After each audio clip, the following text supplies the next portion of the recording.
everybody, welcome to today's Sherry See China. Today I'm going to talk about not that famous but really interesting temple. It's called Lushizhengguo寺.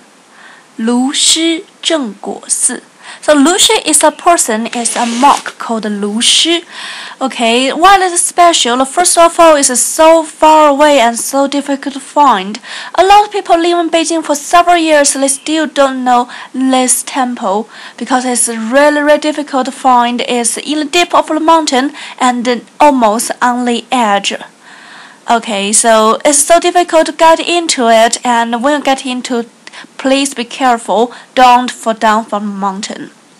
Okay, secondly, this temple is really simple, even plain.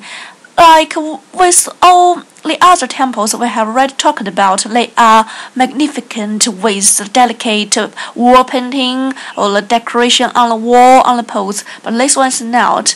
And actually, it's not famous for its architecture, it's famous for the caves, because they got several caves near here. The monks don't study the Buddhism in their rooms. They go to these caves and try to experience the spirits of the nature. Okay, let's talk about Lu Shi, this famous monk.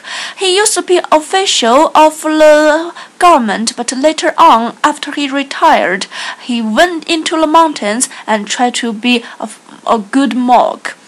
And he built up a small canoe and just floated in the river.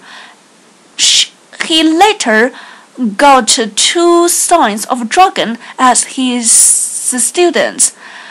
All 3 together, they found this temple and started to study Buddhism from then on. And in Tang Dynasty, this year is super dry. Nobody really got a raindrop for several months, and the emperor was really worried and scared by the heaven. So the emperor tried to worship to the sky, tried to pray for the rain. Lu Shi and his 2 students came into the palace and talked to the emperor,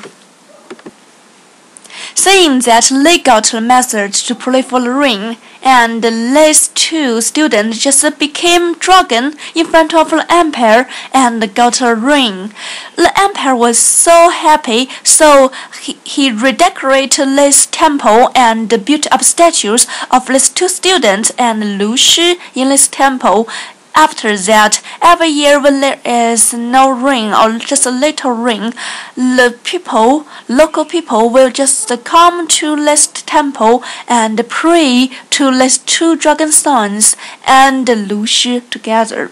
When you come to here, you will find the nature is so beautiful with the caves, and when you stand inside the temple, you can see the whole mountain. It's really dangerous but really beautiful too, especially in the autumn season. You can see the maple leaves all turn green and half green, half red, and sometimes yellow. Okay, that's all for today's Sherry See China. If you want more information or more videos, please just go to our website www.peerchinese.com. Thank you very much for listening and see you next time. Bye.